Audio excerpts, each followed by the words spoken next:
저기 학생, 미안한데 잠깐만. 너 혹시 여기 S여고 다니지? 아유, 다름이 아니라 너네 학교 윤리 선생님 알지? 김 선생님. 지금 저 앞에서 교통사고가 크게 났는데 선생님이 피를 많이 흘리셔. 내가 학부모인데 너무 경황이 없어서 그러니 네가 좀 도와줄 수 있니? 선생님이 간절하게 찾으셔. 빨리 차에 좀 타볼래? 그 목소리. 너무나 다급하고 너무나 예의 바르고 또 너무나 걱정스러워하던 그 목소리.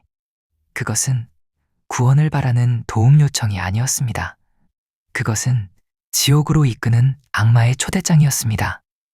2006년 9월 대구. 비 내리는 하굣길에서 시작된 그날의 비극은 우리가 아이들에게 가르쳤던 어른을 공경하라는 그 착한 마음을 비웃으며 시작되었습니다. 오늘의 사건 파일. 대한민국 범죄사에서 가장 비열한 가면을 썼던 자. 김수길 여고생 납치 살인 사건입니다. 여보세요? 뭐냐? 너 어디니? 벌써 12시가 넘었어. 엄마, 나야. 나 지금 독서실이야. 공부하다 보니까 시간이 좀 늦어졌어. 1시간만 더 있다 갈게요. 엄마, 먼저 주무세요. 그래, 알았다. 너무 늦지 않게 조심해서 오렴. 이 통화, 여러분은 이상하지 않으십니까? 평소 전교 1등을 놓치지 않던 모범생 딸. 밤 11시면 칼같이 귀가해서 부모님 걱정을 덜어주던 그 착한 아이가 자정이 넘은 시각에 갑자기 전화를 걸어 1시간 더 공부하겠다고 합니다. 부모님은 그저 딸의 성실함을 믿었기에 기특한 마음에 안심하고 잠자리에 들었습니다. 하지만 탐정의 시선으로 이 통화를 다시 복기해보면 등골이 서늘해지는 진실이 숨어 있습니다. 송현역에서 내린 아이가 왜 집 반대 방향인 대천동 공중전화까지 가서 전화를 걸었을까요? 그리고 그 통화가 끝나자마자 왜 휴대폰 전원은 영원히 꺼져버렸을까요? 이 통화는 문양의 의지가 아니었습니다. 차 안에서 날카로운 칼날을 들이대며 범인이 써준 대본을 떨리는 목소리로 읽어야만 했던 공포의 기록이었습니다. 그 시각, 아이는 이미 돌아올 수 없는 지옥의 문턱을 넘고 있었습니다. 돈 준비해! 실종 사흘째 되던 날, 아버지가 받은 전화입니다. 발신지는 서울역 공중전화였습니다. 단 한마디, 돈을 준비해라. 보통의 유괴범이라면 얼마를 어디로 가져오라고 지시하기 마련입니다. 하지만 이놈은 액수조차 말하지 않고 차갑게 전화를 끊어버렸습니다. 그리고 다음 날, 이번엔 부산에서 연락이 옵니다. 여보세요? 저 길거리 청소하는 사람인데요. 쓰레기를 줍다가 쪽지를 하나 발견해서 전화드립니다. 아빠 도와주세요. 여기가 완동이라고 하네요. 이렇게 적혀 있는데요. 완동, 부산의 사창가를 뜻하는 뒷골목의 은어입니다. 놈은 서울과 부산을 종횡무진 오가며 마치 홍길동처럼 경찰을 비웃고 농락했습니다.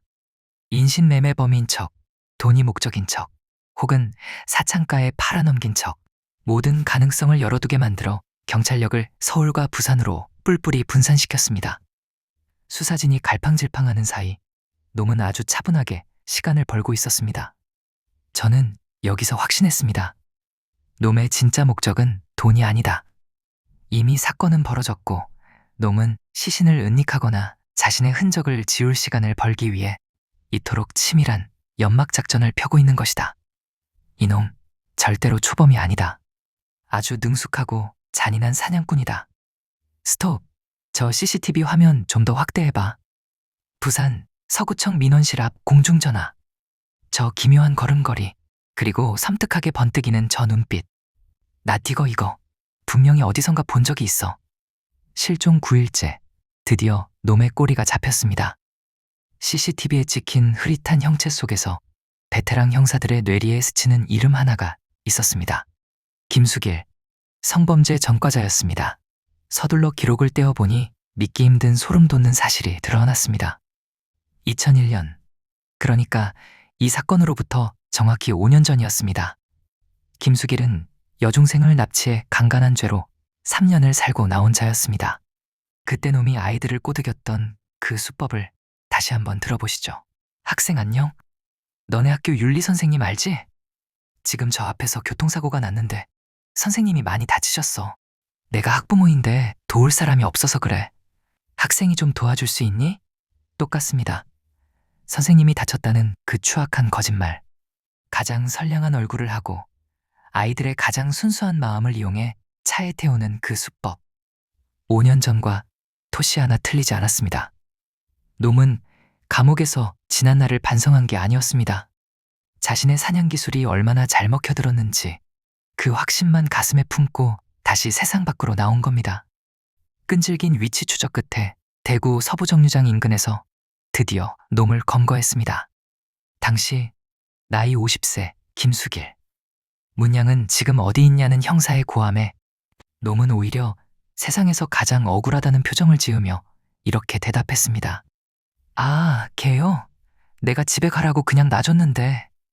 아저씨, 차가 프라이드냐 티코냐 꼬치꼬치 캐묻길래 기분이 나빠서 그냥 가라고 했소. 난 모릅니다. 내가 죽였다는 증거 있어? 거짓말. 마지막 순간까지 놈은 거짓말을 멈추지 않았습니다. 하지만 놈의 자백 없이도 우리는 놈이 지나온 그 피비린내 나는 흔적들을 찾아냈습니다. 대구 달성군 가창면의 한 쓸쓸한 야산. 비가 억수같이 쏟아지던 그날, 우리는 차가운 흙 속에서 문양을 찾아냈습니다. 하지만 우리가 마주한 그 모습은 인간이 인간에게 저지를 수 있는 짓이 아니었습니다. 왜 죽였냐? 그 어린애를 대체 왜 죽였냐고 묻는 형사에게 놈은 무심하게 툭 던졌습니다. 아니 글쎄, 걔가 내 차가 티코인 걸 알더라고. 나중에 신고할까봐 그랬소. 어쩔 수 없었소. 고작 차종을 안다는 이유로, 자신의 차가 티코라는 사실이 탄로났다는 그 하찮은 이유 하나로 꿈 많던 17살 소녀의 가느다란 목을 졸랐습니다. 하지만 더 충격적인 만행은 그 다음 날 벌어졌습니다. 놈은 다음 날 아침 태연하게 다시 산을 올랐습니다. 그리고 이미 매장했던 시신을 다시 꺼냈습니다. 자신의 DNA 흔적을 없애겠다며 차마 입에 담을 수조차 없는 끔찍한 방법으로 시신을 훼손했습니다.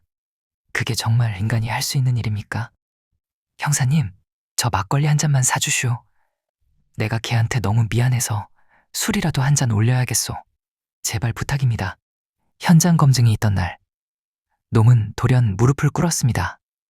땅에 술을 붓고 절을 하며 꺼이꺼이 통곡하기 시작했습니다. 주변에 몰려든 기자들의 카메라 플래시가 쉴 새 없이 터졌습니다. 죄책감에 시달리는 살인마. 아마 놈이 세상에 보여주고 싶었던 연극의 한 장면이었겠죠. 하지만 현장에서 그를 지켜보던 형사들은 놈의 가면 뒤 진짜 얼굴을 목격했습니다. 으헝, 미안하다. 아저씨가 미안해. 영희야, 용서해다오. 입으로는 요란하게 소리를 내며 울었지만 마스크 위로 드러난 놈의 눈가는 사막처럼 바짝 말라 있었습니다.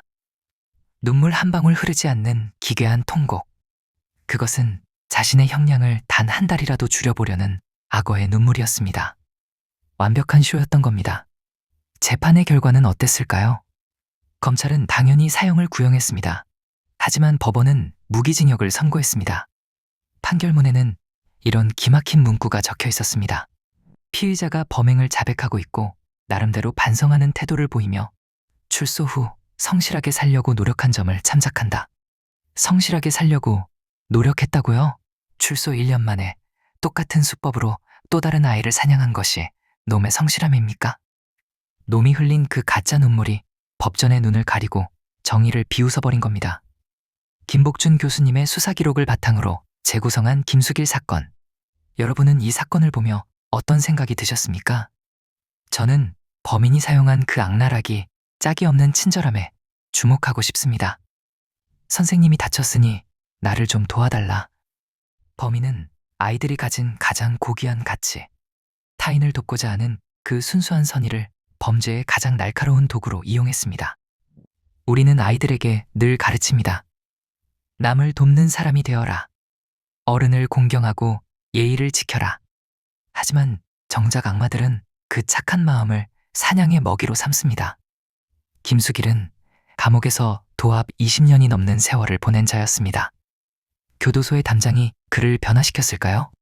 아니요. 그는 그 안에서 더 교활하고 잔인한 괴물이 되어 돌아왔습니다. 그리고 법정에서 쏟아낸 그 가짜 눈물로 자신의 목숨을 구걸해냈습니다. 지금 이 순간에도 어딘가에서 제2의 김수길이 세상에서 가장 인자한 미소를 지으며 우리 아이들에게 손을 내밀고 있을지 모릅니다. 선생님을 도와달라. 무거운 짐을 들어달라. 우리가 아이들에게 남을 돕기 전에 의심하는 법부터 가르쳐야만 하는 이 현실이 저는 너무나 서글픕니다. 하지만 꼭 기억하십시오. 악마는 뿔 달린 괴물의 형상이 아니라 우리 곁에 가장 친절한 이웃의 얼굴을 하고 다가온다는 사실을요. 오늘 이야기는 여기까지입니다. 잊지 않겠습니다. 17살 문양의 명복을 진심으로 빕니다.